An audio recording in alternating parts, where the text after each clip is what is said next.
Bienvenue dans ce PAF spécial présidentiel. Nous allons regarder le visage de la France et le visage des Yvelines après le premier tour du scrutin. Et pour en parler, Florence Mercadé-Choquet, bonjour. Bonjour Patrice. Avocate au barreau de Versailles.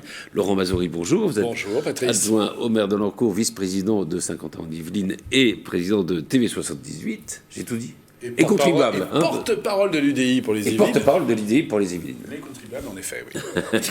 Jean-Charles Lajoie, bonjour. Bonjour. Vous êtes éditeur. Toujours. Et bon, oui, l'hiver, on est en printemps, hein, ça y est, il fait beau, mais l'hiver finit toujours par arriver. Oui, c'est une belle histoire concerne un peu l'islamisme, ça concerne Trappes.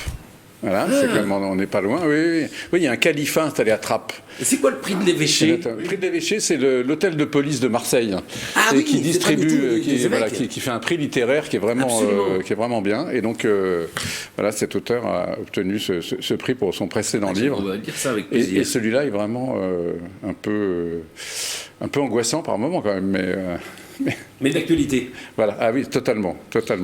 Nicolas Dandry, bonjour. Bonjour Patrice. Vous êtes journaliste à TV78 et vous avez notamment suivi la campagne de Valérie Pécresse. Les résultats de Valérie Pécresse au QG. Vous étiez avec elle, vous avez passé votre soirée de dimanche avec elle. C'est ça. Vous avez essayé de remonter le moral. C'est ça, au QG, la Maison de la Chimie à Paris, voilà. Avec plusieurs militants et ses soutiens. Et là, vous allez sortir votre carnet de chèques parce qu'elle appelle aux dons. Appel aux dons. Et avec nous en visio, bonjour Vincent Couronne. Bonjour Patrice, bonjour à tous. Vous êtes le fondateur des surligneurs qui regardent ce qui se dit dans les discours politiques, ce qui est applicable, pas applicable, notamment sur le plan juridique. Et vous êtes aussi enseignant à l'Université de Versailles-Saint-Quentin. Alors on va commencer peut-être par le visage de cette France du 10 avril. Qu'est-ce que nous disent les résultats de ce premier tour ?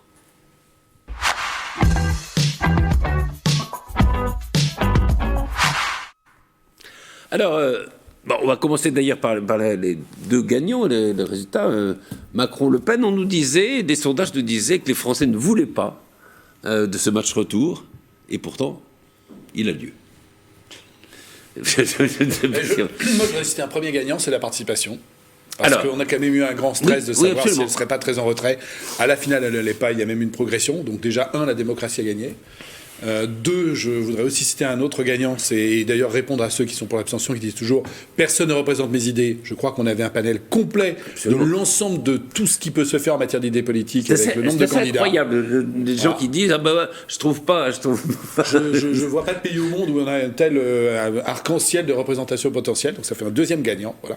Je commence par ça. Et puis effectivement, après, pour reprendre ce que vous disiez Patrice, on voulait pas de ce débat, on voulait pas de ce match, mais à la finale, on l'a, et ça me semble assez logique compte tenu de l'évolution des intentions de vote que nous avaient annoncé les sondeurs et des différents mouvements qu'il y a pu y avoir entre différents candidats.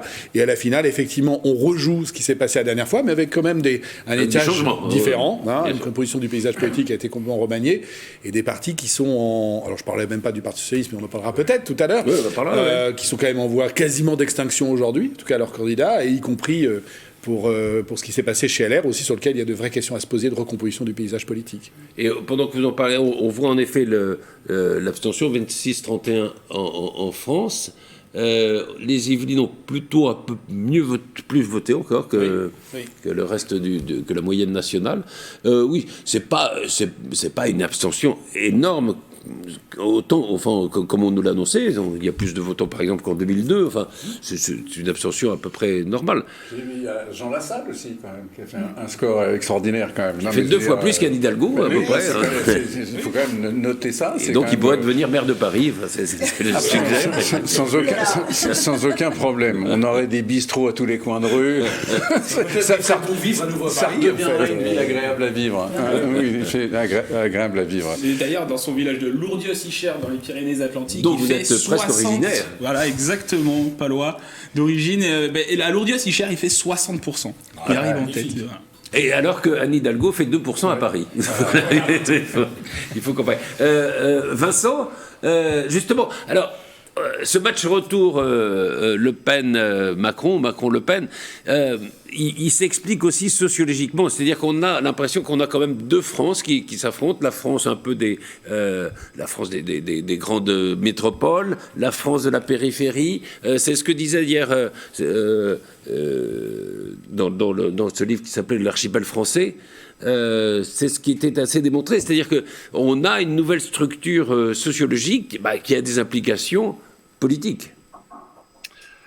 Oui, alors sur le détail de la carte électorale et des résultats du vote dans les différentes circonscriptions, en tout cas un peu partout en France, la distinction entre les villes et les campagnes, il me semble qu'elle est assez nette, mais elle n'est pas forcément entièrement nouvelle. Ce qui est en revanche nouveau, ou en tout cas ce qui commence à s'affirmer petit à petit, c'est une personnification de plus en plus importante de la Ve République et de cette élection présidentielle.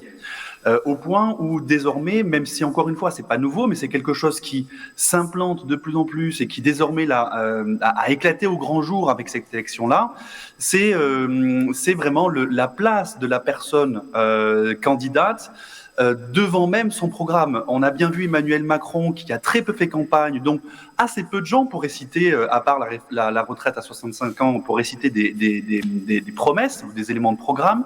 Emmanuel Macron qui a assez peu fait campagne et Marine Le Pen en face qui a réussi à se dédiaboliser facialement parce que son programme, lui, n'a pas changé, est toujours un programme d'extrême droite. Et donc, on a une divergence de perception entre les personnes et les programmes, tout simplement parce que les personnes ont pris vraiment la première place. Et dans ce schéma-là, il est possible d'avoir une polarisation extrêmement forte qu'on peut voir entre les villes, évidemment, et les campagnes, mais une polarisation parce qu'elle se fait autour des personnes et non pas autour des programmes. Et c'est beaucoup plus facile de polariser autour des personnes parce qu'on va polariser autour des phrases, autour des apparitions médiatiques, autour des structurations, notamment aussi des réseaux sociaux, plutôt que de polariser autour des programmes. Et c'est ça qui s'est passé aussi il y a quelques jours. Mais il y a quand même, on voit si on regarde un petit peu finement les résultats, c'est-à-dire qu'il y a d'un côté vote Macron les gens qui sont plutôt, je simplifie, mais plutôt aisés, et les classes populaires votent plutôt Le Pen. Enfin, et il faudra parler de Mélenchon aussi, mais il y a quand même, on a l'impression quand même qu'il y a deux France qui s'affrontent, et que cet affrontement des deux France, il se traduit politiquement par ce match retour dont les sondages nous disaient que les Français ne voulaient pas. Non. Je voyais un sondage justement sur le niveau de revenu par rapport aux candidats. Et c'est vrai que Macron est à des niveaux de revenus vers 4-5 000 euros. Donc c'est vrai que ce sont des classes plutôt aisées. Et Marine Le Pen était aux alentours de 3 000. Donc on ne peut pas dire que c'est ultra populaire, 3 000 euros. C'est déjà quand même un revenu qui est quand même conséquent. En revanche, c'est Mélenchon qui est sur des revenus de 1 500, 2 000 euros. Donc c'est vraiment lui qui est plus, en réalité par rapport à ces sondages, beaucoup plus sur le peuple, entre guillemets, et sur les personnes qui ont des revenus plutôt faibles. Et les jeunes. Ce qui explique beaucoup. Et les jeunes qui, eux, sont pour une grande partie dans une précarité et dans une pauvreté. Ceux qui vivent dans des familles aisées peuvent voter Mélenchon, mais peuvent aussi voter Macron. Enfin, tout ça n'enlève pas un truc qui est quand même très inquiétant, c'est que Macron fait effectivement 27% des voix. C'est quand même, quoi qu'on pense du personnage, c'est quand même un démocrate absolu. Enfin, je veux dire, il n'y a aucun souci avec lui. Et derrière, on a l'extrême droite, puis l'extrême gauche avec Mélenchon. On a quand même, c'est quand même terrible. Ça fait quasiment 50% des voix qui sont extrémistes, de gauche ou de droite. Donc, moi, c'est quelque chose qui est extrêmement angoissant. 50% de vote, en gros, qu'on pourrait dire pour protestataires, si on veut, hors système, plus si on rajoute l'abstention, ça fait 70%. Enfin, c'est quand même énorme. Donc ça, c'est effectivement un peu... Et c'est vrai, alors peut-être il y a ça, je sais pas, il faudra y réfléchir un jour, mais peut-être que ces élections présidentielles aussi ne favorisent pas le discours modéré, le discours de nuance. C'est vrai que voilà. Le discours de nuance, c'est Macron qui le tient. Je veux dire, il n'y avait rien de Macron ou Pécresse ou Hidalgo. Si elle avait été audible et si ce n'était pas Hidalgo, il y avait quelque chose. Mais effectivement, en gros, et c'est ce qui explique aussi peut-être un peu la faillite des partis dits de gouvernement, c'est que voilà, quand vous êtes dans la complexité, le message est peut-être plus difficile à faire passer. Je ne pense pas qu'on puisse dire que ça soit la faillite des partis, parce que Macron... On va y revenir ça après. Non, parce que Macron, c'est un président de droite. Enfin, je veux dire, donc que Pécresse fasse que 4,5, c'est... Lui, dites pas trop ça actuellement, parce que... c'est pas gênant, enfin, je veux dire... Non, ce qui est assez intéressant, alors, il le souligne assez, Macron, enfin, c'est qu'en effet, il est le premier président exerçant réellement le pouvoir à faire plus sortant que lors de sa première élection. En se représentant, ce qui est quand même, dans une époque de dégagisme qui est quand même assez fort, c'est quand même assez remarquable pour le coup. Attendons le second tour. Oui. Ce qui me semble très intéressant dans ce qu'a dit Vincent Couronne, et on en a déjà parlé sur ce plateau, et ça va dans le sens de, effectivement, on n'a pas les partis, la réflexion, etc., l'analyse, et c'est plutôt les gens qui sont un peu rapides, etc. On est moins dans le fond et plus sur la forme. Je crois que nous, les médias, on joue ce rôle-là. C'est qu'effectivement, les réseaux sociaux, c'est calibré en nombre de caractères et en durée. Il faut parler vite, il faut être direct. Et en plus de ça, maintenant, effectivement, il faut des gens qui soient, pardon pour ce que je vais dire, mais qui soient beaux, qui parlent bien. En fait, il faut des acteurs, et quelque part, c'est ce qui s'est passé aussi dans l'élection d'Ukraine. C'est-à-dire, on voit bien aujourd'hui que quelqu'un qui a été un acteur, qui a été connu, qui a eu de la visibilité, peut gagner une élection. Et le phénomène Zemmour, c'est quoi? C'est exactement la même chose. Je sors d'avoir été surmédiatisé pendant très longtemps. Tout d'un coup, j'apparais alors en pleine lumière. Alors après, évidemment, s'il n'y a pas de fond, je m'écroule. Mais dans un premier temps, je monte très fort. Puis après, je redisparais. Et celui qui a du fond, qui est beau, qui parle bien, qui s'habille bien, qui s'exprime bien, qui est jeune et qui maîtrise les réseaux sociaux, et là, elle ou il a toutes les chances d'être élu. Je ne sais pas s'il est beau ou pas beau, mais Trump, par exemple, est exactement l'exemple. Il est sorti de la même chose. Mais non, mais il n'était pas beau, mais il avait été porté par les médias. Puis après, notre vision française, pour nous, n'était pas beau. On va dire que Castex n'a aucun avenir. Non, je ne pense pas, parce qu'il peut aussi avoir l'avenir en étant drôle. Mais qu'est-ce que Jean Lassalle, après tout? Quelqu'un de bien habillé, qui s'exprime bien. Voilà, bien Castex. Nicolas. En fait, on voit que l'espace politique, il est occupé aujourd'hui par Emmanuel Macron, qui remplace, entre guillemets, qui laisse peu de marge, en tout cas pour les partis de gouvernement, le PS, le Parti Socialiste et les Républicains.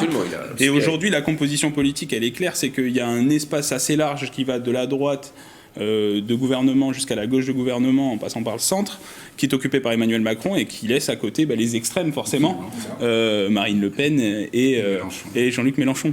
Et justement, Vincent Couronne, si on ajoute Marine Le Pen, Zemmour, Ciotti, Dupont-Aignan, etc., on arrive quand même à 45% à peu près de voix. Alors, c'est pas une question de savoir si c'est bien, c'est mal, etc. Mais comment on explique ce phénomène au fond? Est-ce qu'il est franco-français? Est-ce qu'il est plus vaste que ça? Ce phénomène, il s'explique en partie par cette polarisation en fait autour de la personne candidate et non pas forcément de son programme.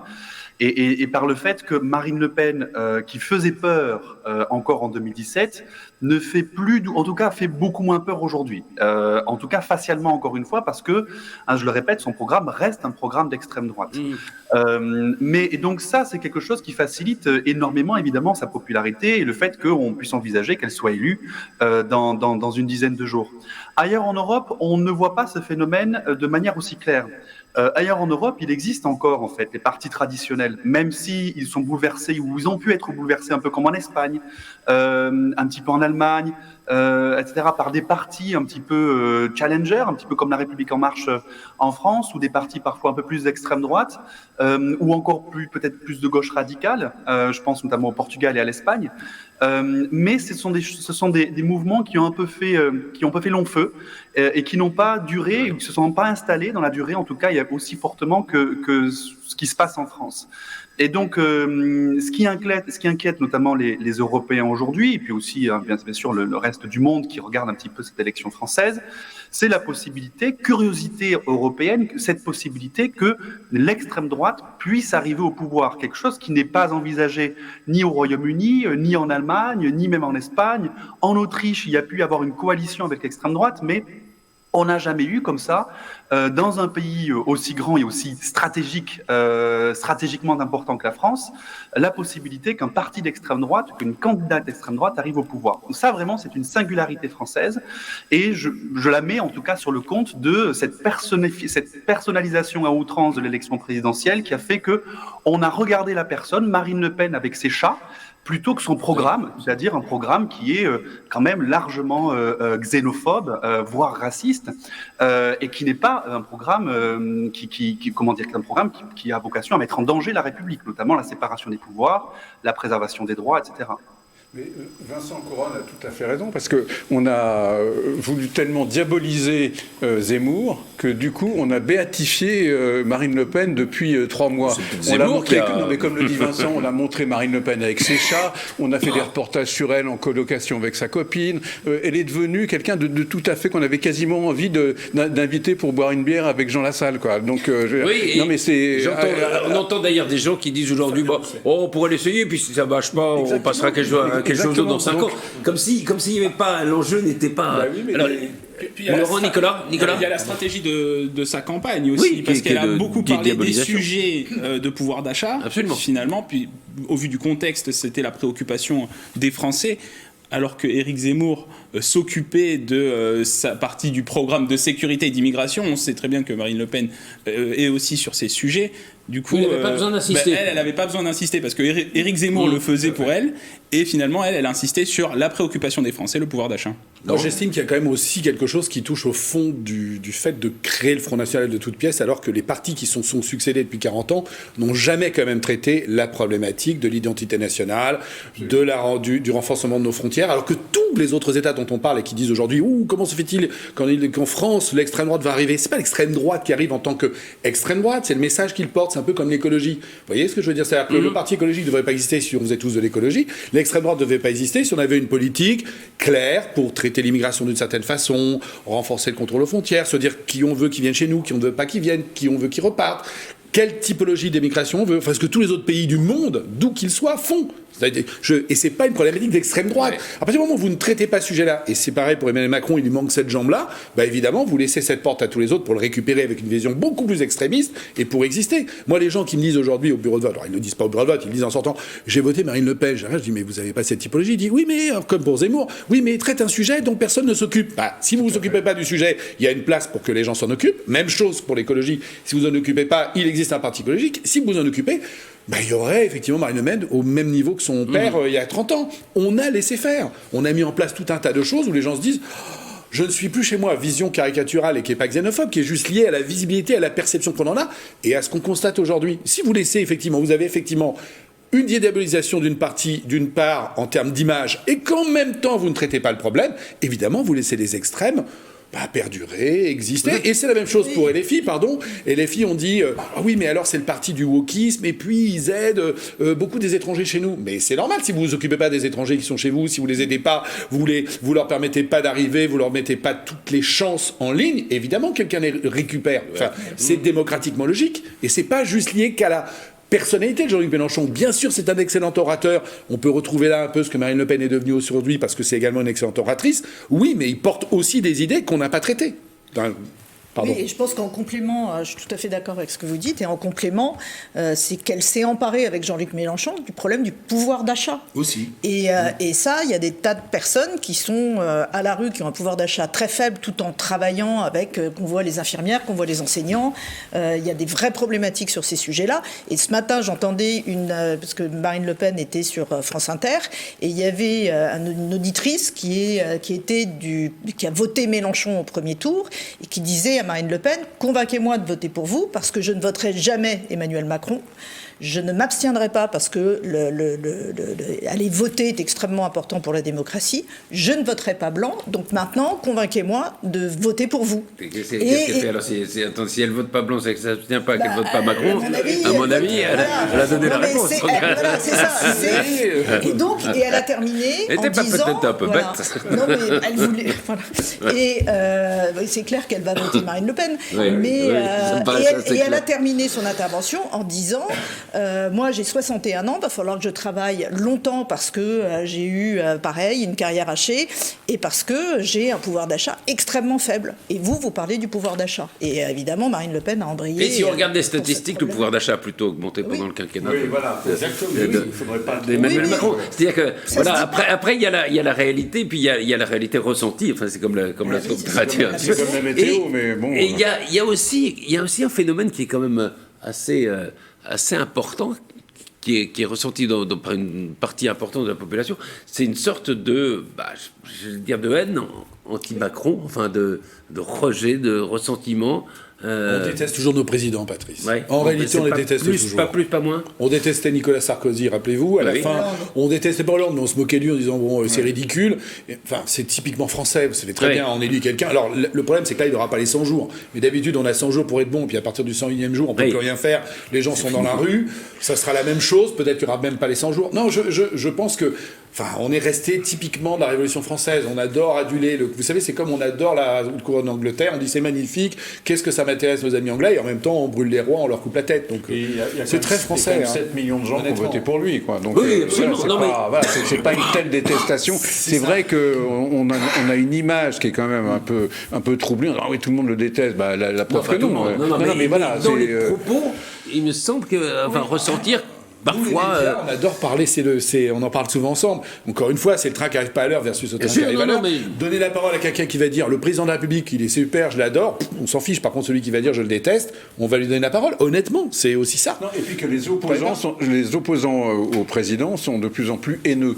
Alors qu'avant, on pouvait considérer qu'on était pour un type de gauche, pour un type de droite, et on pouvait ne pas s'écharper, ne pas traiter le type de tous les noms, etc. Alors que là, maintenant, dès qu'on déteste Macron, c'est vrai qu'on l'injurie. Vous avez tous contre eux. Bien sûr. Je ne suis pas tout à fait d'accord parce que je regardais, je lisais ce qui se passait au temps de la Troisième République et avant. Je rappelle, tentative de crime, de meurtre. Si on remonte à très loin. Si on remonte à très loin. Il y a eu une période.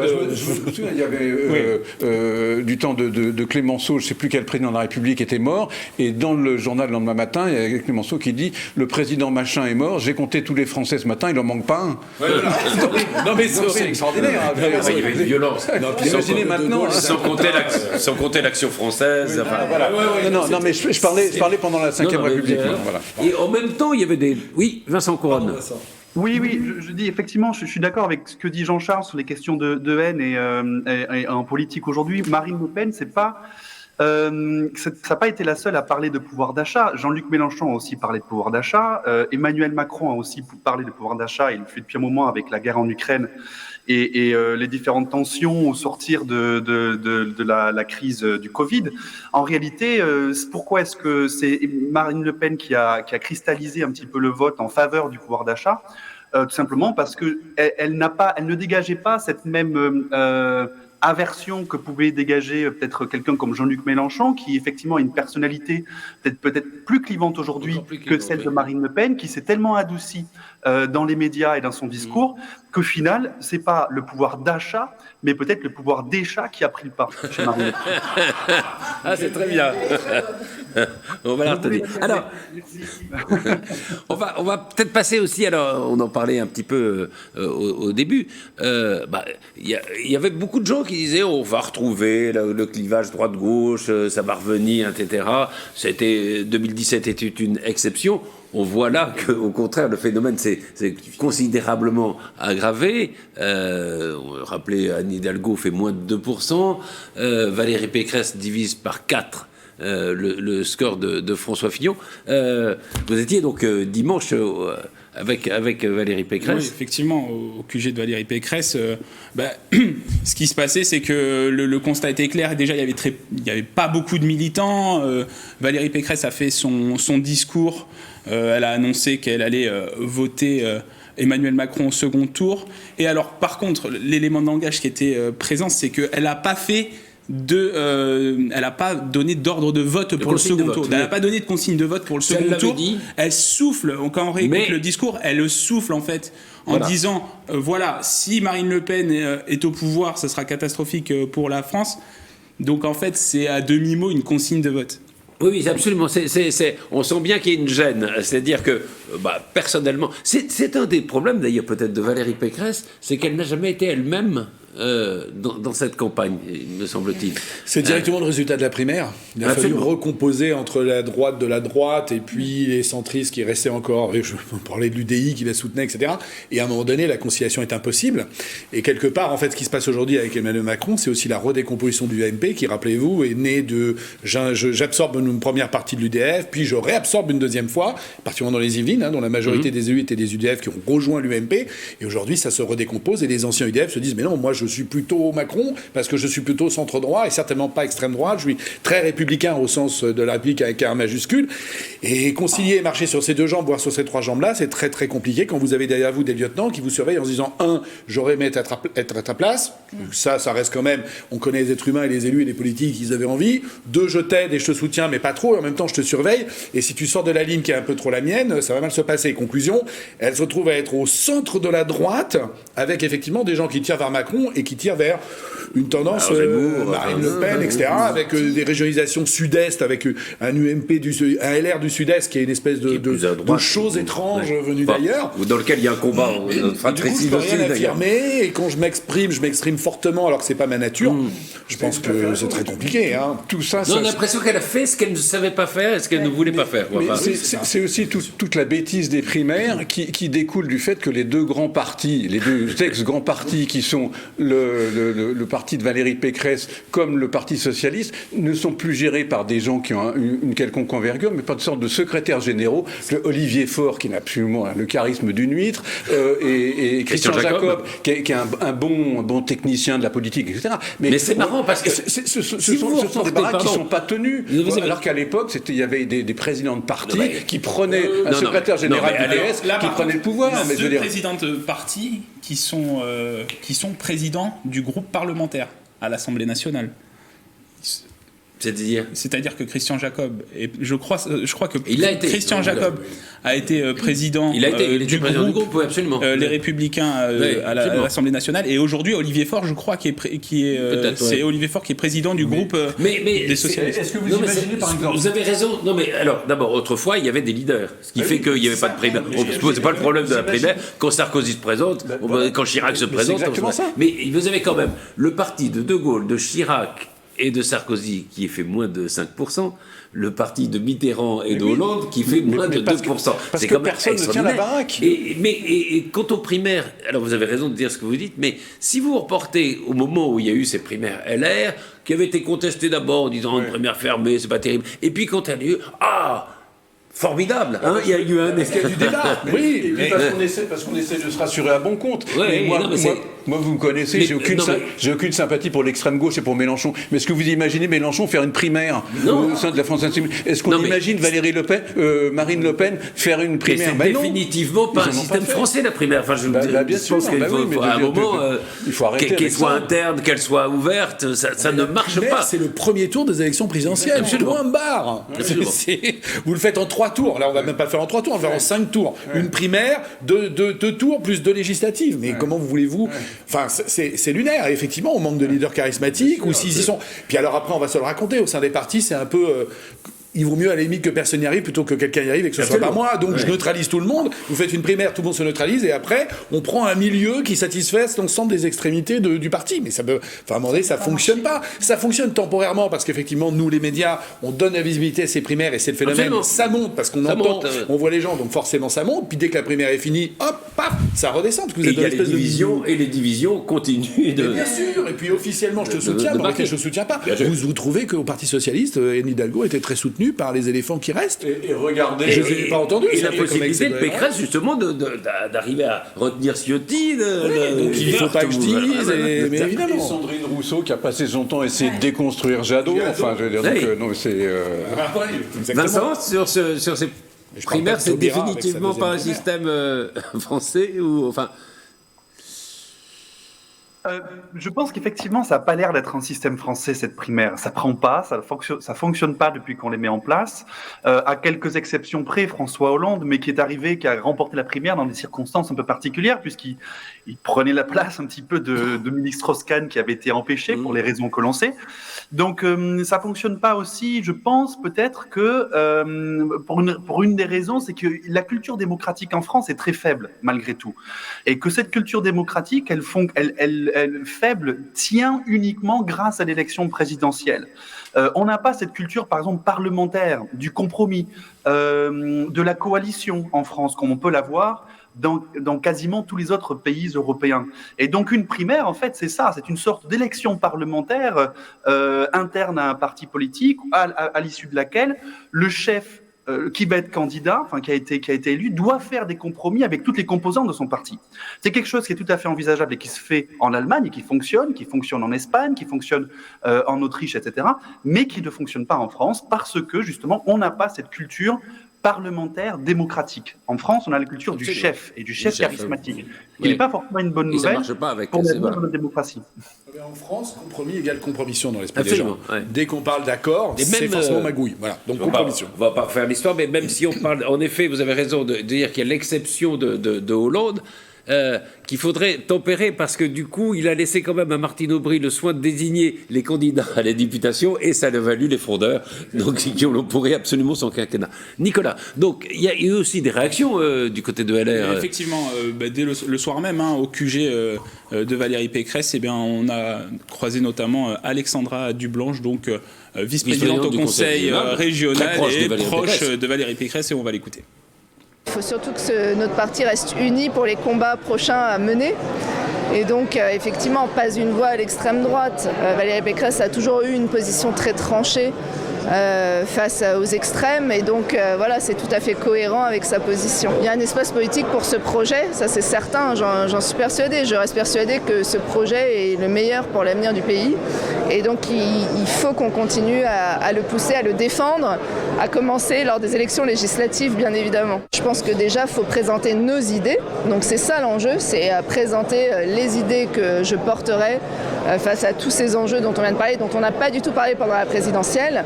Et voilà, avec des solutions actuelles dont on ne se satisfait absolument pas.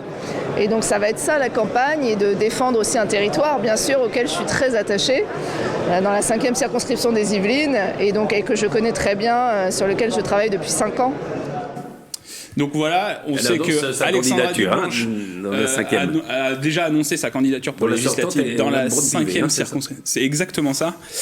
Donc prochaine étape, les législatives, mais avant cela, il y a eu un bureau politique hier au siège du parti Les Républicains. Tout le monde s'est rassemblé. Chaud ou pas ? Alors, il y a un accord qui est tombé, enfin en tout cas un discours. Le discours, c'était quoi ? C'est que Valérie Pécresse, on a salué sa campagne, saluer sa combativité.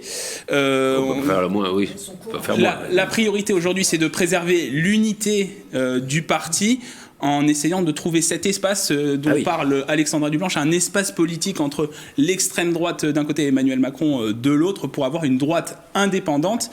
Et j'ai eu au téléphone hier après-midi Sophie Primas, qui a participé à ce bureau politique, sénatrice des Yvelines, et on l'écoute. Cette position d'unité, il va falloir la tenir. Hein. Voilà. Donc aujourd'hui, on a obtenu que tout le monde soit sur cette position-là, par un vote. Mais après, on va voir dans le temps si on arrive à avoir suffisamment de force pour la tenir. Ça, c'est... Je continue à avoir quand même quelques inquiétudes. L'avenir à court terme, c'est évidemment l'enjeu des législatives, et puis ensuite c'est l'avenir du parti et de notre force politique pour la suite. Et donc de ces deux visions est sortie la nécessité de devoir rester unis et indépendants, et de devoir continuer à tracer la route d'un parti qui soit ni dans la coalition avec Emmanuel Macron, ni dans l'opposition à des valeurs ancestrales de notre parti, qui sont des compromissions avec l'extrême droite. Voilà, donc rester indépendant, ne pas faire de compromission ni à sa droite ni à sa gauche.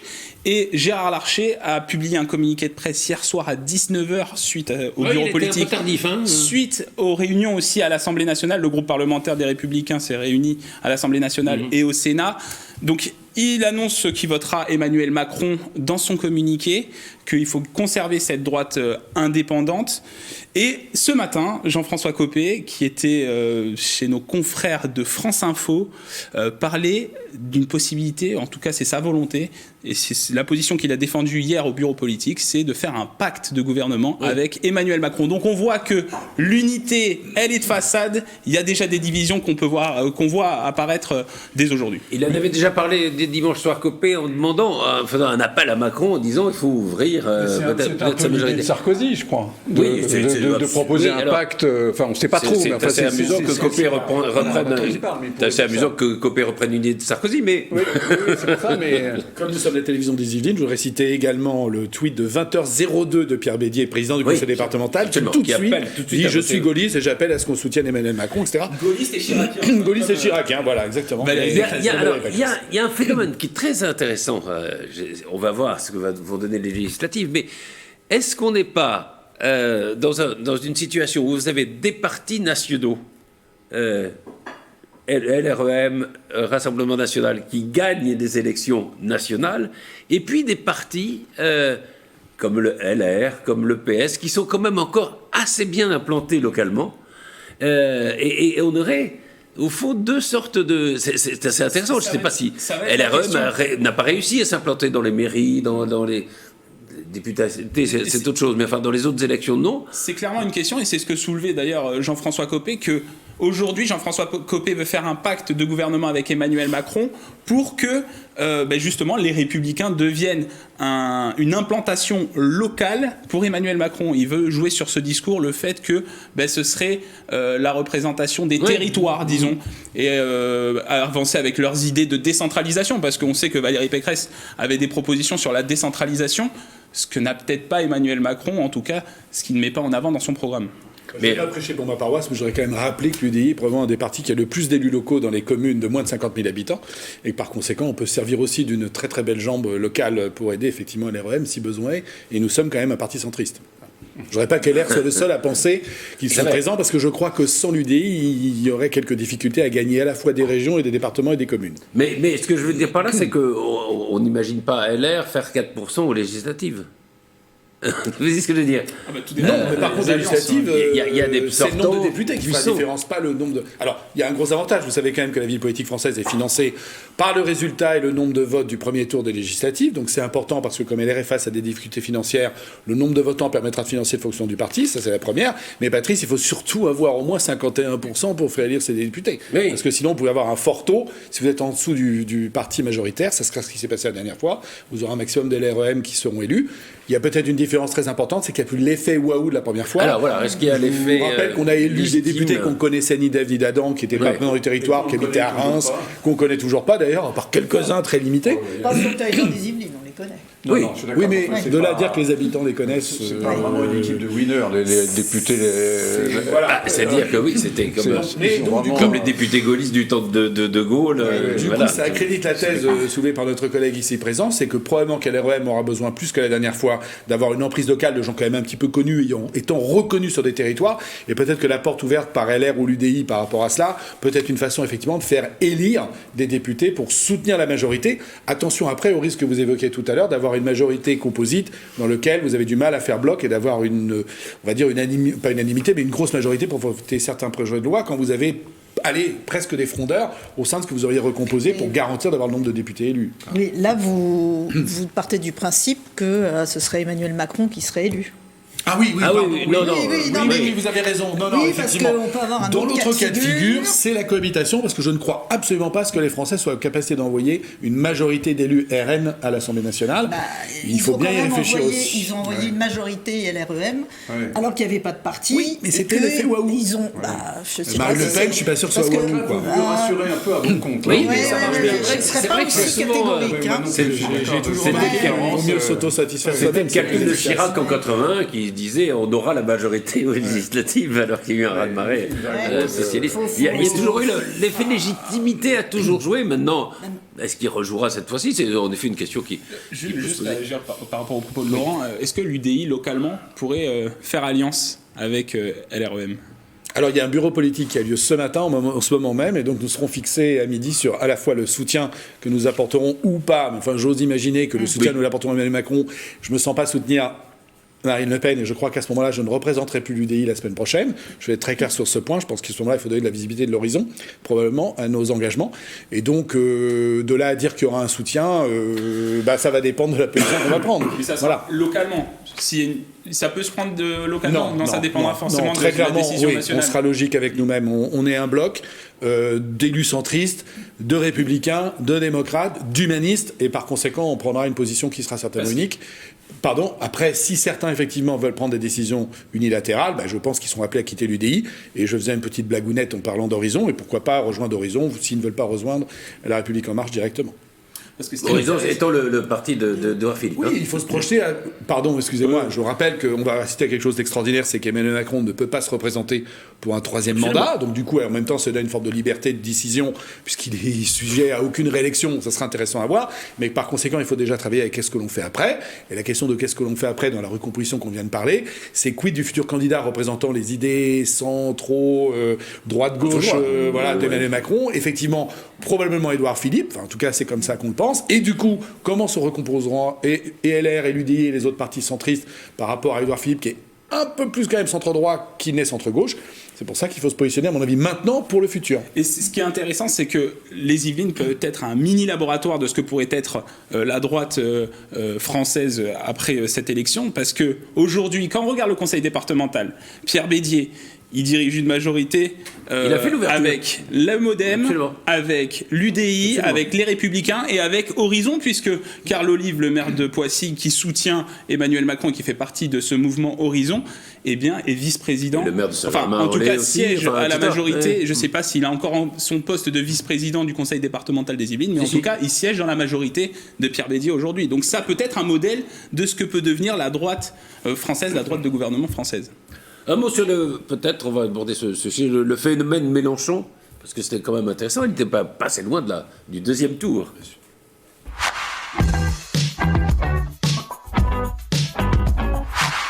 Je voudrais qu'on regarde d'ailleurs les scores assez incroyables dans les Yvelines. Alors effectivement, Jean-Luc Mélenchon, faut le dire, c'est dans les quartiers prioritaires, dans les communes urbaines et plutôt orientées à gauche qui s'est imposé, qu'il arrive en tête. Des communes avec, en fait, c'est un électorat non pas ouvrier, parce que l'électorat ouvrier a plus été capté par Marine Le Pen dans le département des Yvelines, mais plutôt quartier populaire. Sartrouville par exemple, Trappes, il dépasse les 60% à Trappes. Même chose pour la commune des Mureaux. Alors en fait, Jean-Luc Mélenchon, il était déjà en tête dans ces communes en 2017, mais il a augmenté. Et en fait, ce qu'on constate, c'est que dans ces communes, il y a eu plus de participation. Et finalement, la participation a participé à ce que Jean-Luc Mélenchon obtienne des scores vraiment beaucoup plus importants par rapport à 2017. On voit les scores dans ces villes. 60% à Trappes, c'est quand même... Et vous pensez que sur ces 60% à Trappes, pour Mélenchon, ils se répartissent comment derrière par rapport sur le deuxième tour, à ce que vous avez pu... Alors, pour le moment, on ne sait pas, parce qu'en plus, Jean-Luc Mélenchon donne une consigne de vote. Il dit pas de vote pour Marine Le Pen. Donc après, c'est comme en 2017. Jean-Luc Mélenchon, on le sait, en 2017, il y avait eu des votes blancs. Il y avait eu une explosion des votes blancs. Il y avait eu des voix qui ont dû aller pour Emmanuel Macron. On verra pour ce second tour. Après... et des voix qui vont à Marine Le Pen, parce que des voix qui peuvent aller aussi à Marine Le Pen. Parce que de ce qu'on peut dire, c'est que ça se découperait en trois. C'est-à-dire un tiers voterait Marine Le Pen, un tiers Macron et un tiers blanc ou ne viendrait pas. Et c'est là où Vincent Couronne avait raison tout à l'heure de souligner que finalement Marine Le Pen avait a fait campagne sur le pouvoir d'achat et Jean-Luc Mélenchon aussi, et c'est peut-être là-dessus qu'ils peuvent se rejoindre. Je ne sais pas ce qu'en pense Vincent Couronne là-dessus. Je pense que le score de Mélenchon, il est quand même en grande partie dû au vote utile.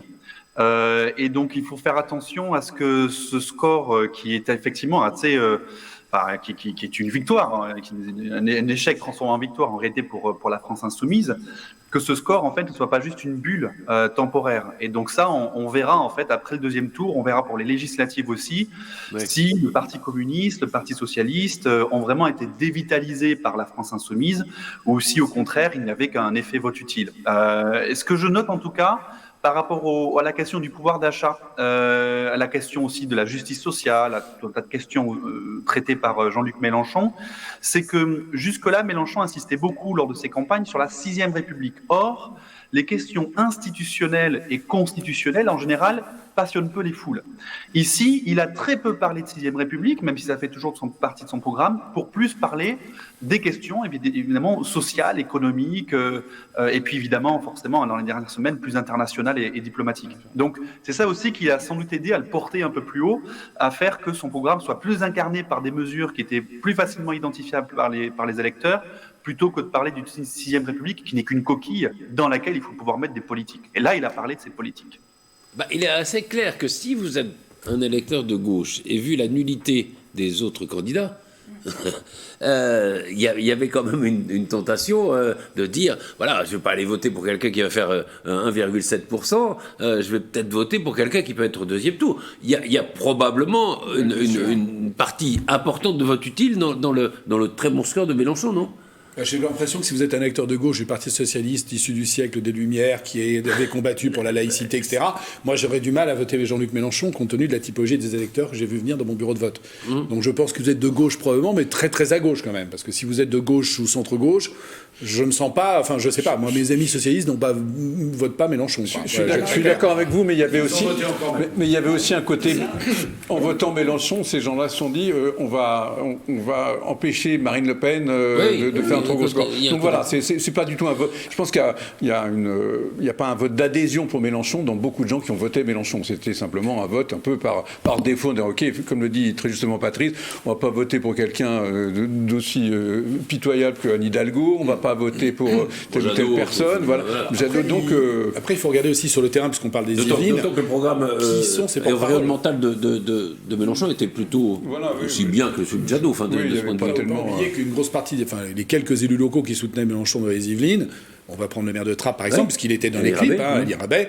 Il y a une typologie tout à fait particulière également à on va dire, surfer sur aussi une tranche de population particulière dans ces communes qui ont été appelées à voter Mélenchon par différents biais, qui sont un peu moins, qui sont parfois un peu pro-religieux, on va se le dire, parce que nous on a des informations qui nous le prouvent. Il y a ce surf-là, évidemment, et du coup, je les vois moins voter au deuxième tour, parce que pour le coup, je pense qu'ils sont ni macronistes, ni... voilà, et à mon avis, en plus, ils sont un petit peu manipulés dans tout ça, parce que je ne suis pas forcément sûr qu'à la finale, Jean-Luc Mélenchon les aiderait plus que ça.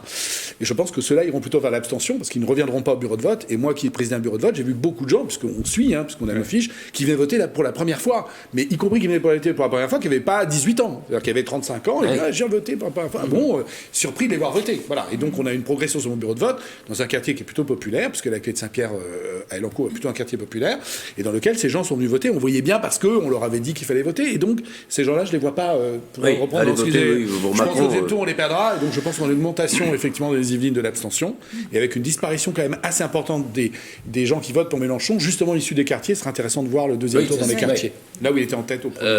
Nicolas, je voulais juste revenir sur le vote utile. Finalement, le vote utile peut-être résume bien ce scrutin, parce qu'il y a eu un vote utile à gauche. Il fallait absolument voter pour le candidat de gauche qui allait arriver au second tour. Mais il y a eu le même phénomène aussi à droite. Finalement, certains électeurs de Valérie Pécresse, et notamment, je pense, dans les Yvelines, ont voté Emmanuel Macron parce qu'ils savaient très bien que... De peur d'ailleurs qu'il y ait un Mélenchon-Le Pen au deuxième tour. Voilà, exactement. Et parce qu'il incarnait une certaine idée de la droite qui est proche de Valérie Pécresse tout de même. Et peut-être qu'un certain nombre d'électeurs de Zemmour ont voté Le Pen en voyant qu'elle avait des chances. Alors finalement, c'est peut-être l'extrême droite où il n'y a pas eu de vote utile, parce que c'est assez partagé. Oui. Peut-être dans les derniers jours, parce qu'effectivement Zemmour descendait dans les sondages, et puis il y a des électeurs qui se sont dit finalement Marine Le Pen effectivement va avoir la chance d'accéder au second tour, et du coup on va voter pour elle. Mais finalement l'extrême droite, c'est là où il y a eu le moins de votes utiles, et ça a moins impacté les scores des deux candidats.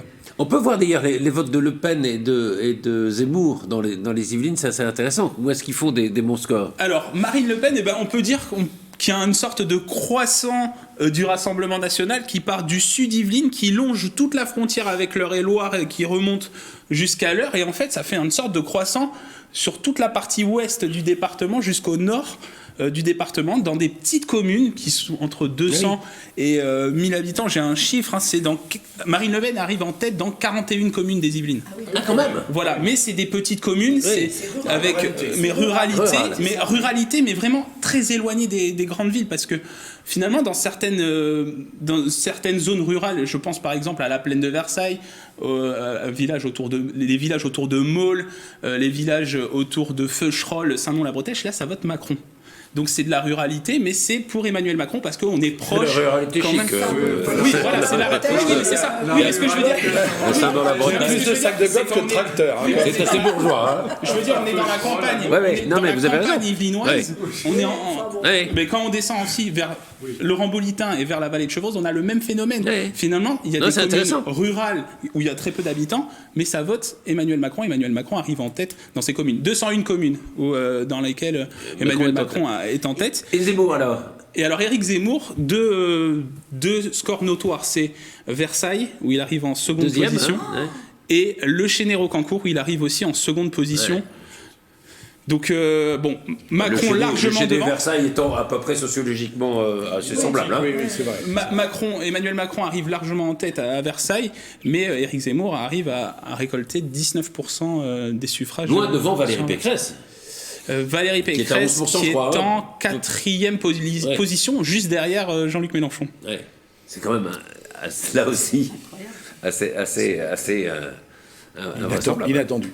Et Marine Le Pen, elle arrive à quelle position ? Marine Le Pen, alors d'après... Dans les Yvelines, il faut dire qu'elle n'est pas forte traditionnellement. Elle n'est pas forte, elle est 3 ou 4e, moi, je pense, dans les Yvelines. Non, 3e, je pense. Dans les Yvelines, elle est juste derrière Jean-Luc Mélenchon. Mais assez loin quand même. Et finalement, quand on regarde Marine Le Pen, j'en parlais tout à l'heure, un électorat ouvrier finalement, parce qu'on regarde, il y a vraiment deux scores assez flagrants et qui illustrent bien ce propos-là. C'est que Marine Le Pen est en tête à Gargenville et à Flins-sur-Seine. Flins-sur-Seine, où est située l'usine historique de Renault.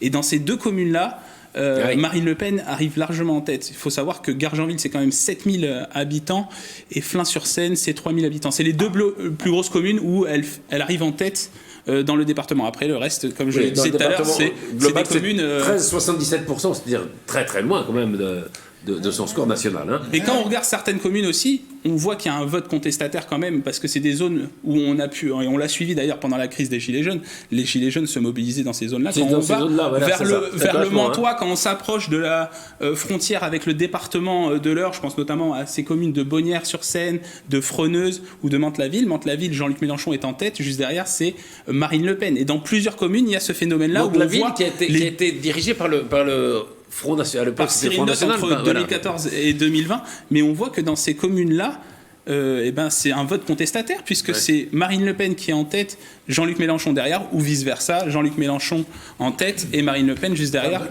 Dans les Yvelines, Anne Hidalgo ne fait pas très très fort non plus. Hein. Parti socialiste, 1,23. Elle fait toujours moins, alors que Jean Lassalle a fait un peu plus quand même.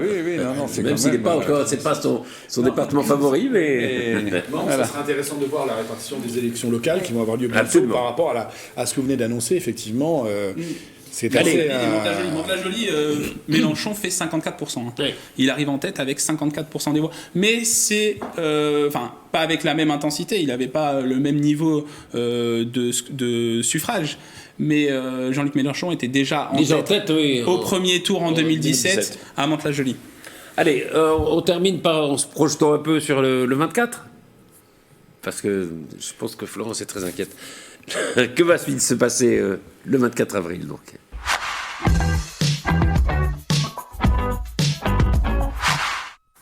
Alors, on voit déjà, d'abord il y a une vraie campagne, c'est-à-dire que ça y est, Macron est rentré en campagne, ce qu'il n'avait pas fait pratiquement pas pendant le premier tour. Curieusement, par un premier renoncement qui est extrêmement inquiétant, c'est-à-dire qu'un des marqueurs de sa campagne, c'était cette retraite à 65 ans, il allait l'imposer, quoi qu'il se passe, etc. Et puis là, dès le lendemain, il dit « Oui, j'envisage un référendum, et puis 65, oui, ça serait peut-être 64, et puis on verra. » Vous trouvez ça inquiétant ou est-ce que justement quand il dit qu'il faut inventer quelque chose, c'est-à-dire... Moi, je trouve qu'il est cohérent. Parce que Emmanuel Macron est cohérent, parce que finalement, c'est ça ce qui a défini Emmanuel Macron, c'est faire des compromis. Absolument. Parce que il est ni de droite ni de gauche, et donc il va essayer de falloir rassembler un maximum de personnes. Et il fait ce constat qui est quand même vrai, c'est-à-dire que le Front républicain n'existe plus. On voit bien, LR ne dit pas, ne donne pas de consigne de vote. Donc, ce qui était je veux dire, en 2002, des 20h05, les socialistes appelaient à voter Chirac et demandaient de voter Chirac. Et en 2017 aussi. Et en 2017 aussi. Ça n'existe plus. Donc, à partir de là, c'est vrai qu'il dit qu'il faut inventer quelque chose. Ça veut dire quoi? Ça veut dire essayer de rassembler, d'aller prendre un peu, chez Mélenchon, d'aller prendre un peu. Je sais pas, Pécresse, il a déjà beaucoup pris. C'est ce qu'il disait en 2017 qu'il fallait rassembler, puisque c'est en même temps. Donc, on était déjà sur. Ouais, moi je trouve ça c'est cohérent. Ce renoncement sur les retraites, c'est quand même un peu angoissant, parce qu'on se dit tous les jours, il va renoncer sur quelque chose, quoi, pour essayer de ratisser le plus largement possible. Donc ça c'est extrêmement inquiétant. Il faut rester droit dans ses bottes, comme disait Juppé. Oui, sur quelques trucs, oui, je pense que c'est bien de temps en temps de rester droit dans ses bottes, parce que sinon, mais on peut expliquer aussi. Vincent ? Pardon, Ce qui est là où je rejoins quand même Jean-Charles pour une fois, c'est que samedi, faut rester 65 ans, et lundi ou mardi, il dit faut revoir, parce que finalement, il y a une opposition, et que ça n'emporte pas l'adhésion, et donc 64 ans. Mais oui, non, mais pourquoi pas samedi? Pourquoi pas? Mais le pragmatisme. Oui, mais c'est. Il nous reste 50 secondes. Il passe en tête et il fait mieux qu'en 2017. Donc pourquoi est-ce que... Tu te rends compte ce qui s'est passé en seconde et en... À trop écouter, il peut tout perdre. Et en plus, il annonce un référendum s'il va dans le chance du RIC, qui était une Marine Le Pen. Comment voulez-vous... le candidat qui panique. Comment voulez-vous tout perdre quand vous êtes quand même face à la candidature du Rassemblement national? À un moment, il y a aussi quand même un réflexe qui fait que des votes vont aller vers lui, même s'il essaye. Ça, c'est ce que vous Vincent Couronne, pour conclure. C'est pas gagné. Alors, je vais conclure de manière très décevante, Patrice, je suis désolé, mais en fait, sur cette question-là, moi, je trouve que ils ont dans cet entre-deux-tours, Marine Le Pen et Emmanuel Macron ont une tâche impossible à réaliser. Ils doivent tous les deux à la fois séduire l'électorat, les Républicains, et l'électorat de gauche, notamment de Jean-Luc Mélenchon. Je ne sais pas comment tous les deux vont réussir à faire ce grand écart. Aller chercher les voix de Mélenchon, c'est le risque de lâcher la proie pour l'ombre. Et en même temps, ne pas aller le faire, c'est le risque de se priver de tout un vivier électoral pour pouvoir franchir la barre du deuxième tour. Honnêtement, je ne sais pas comment ils vont faire. Laurent ? Je pense que comme ils vont faire, il faut qu'ils restent. Alors là, pour le coup, je vais dire droit dans la botte et dans ce qu'ils sont. Et à mon sens, il faut miser sur une abstention des électeurs de Mélenchon. Il faut faire en sorte qu'ils n'aillent pas voter, en fait. Vincent, c'est horriblement antidémocratique ce que je dis, mais quand on ne peut pas les réunir, il faut surtout pas qu'ils viennent voter. Oui, mais il faut rester effectivement sur son corpus. Oui, mais c'est vrai que c'est une tâche. De militants de la République en marche, effectivement, avant le premier tour, qui disaient c'est terrible de se dire qu'en réalité, plus l'abstention sera forte, en fait, plus Emmanuel Macron a de chances de se faire des voix au premier tour. Voilà, et c'est vrai que le problème se pose aussi pour le deuxième tour. Donc, on peut pas inciter les gens à rester chez eux et à ne pas voter, évidemment pas. Il faut que les gens aillent voter, mais c'est un vrai problème, effectivement. On peut espérer qu'il fasse beau. Oui, c'est le phénomène de la pêche à la ligne. Et il y a les vacances en plus. Voilà. Mais c'est quand même, ça va être passionnant, parce que c'est vrai qu'on voit que ça peut être c'est pas forcé, mais ça pourrait être un scrutin serré. Et c'est quand même étonnant comme évolution. C'est qu'il y a 20 ans, on aurait pensé qu'un Le Pen pourrait devenir président de la République. À chaque élection, on dit oui, c'est pas grave, ça va. Puis à chaque élection, ça monte. Et à la dernière, on se dit bah oui, la prochaine, ça peut être vraiment minime. On y est. Juste pour conclure, données yvelinoises de 2017, Emmanuel Macron a récolté 77,15% des voix au second tour contre 22,85% pour Marine Le Pen. C'est-à-dire plus que au niveau national, c'était 68, à peu près. Exactement. Ce sera difficile d'en faire la même chose, je pense. Merci beaucoup à tous les 5. On se retrouvera sans doute le 25 ou le 26 avril pour commenter, et peut-être la semaine prochaine déjà pour voir un peu ce qui va se passer. Merci.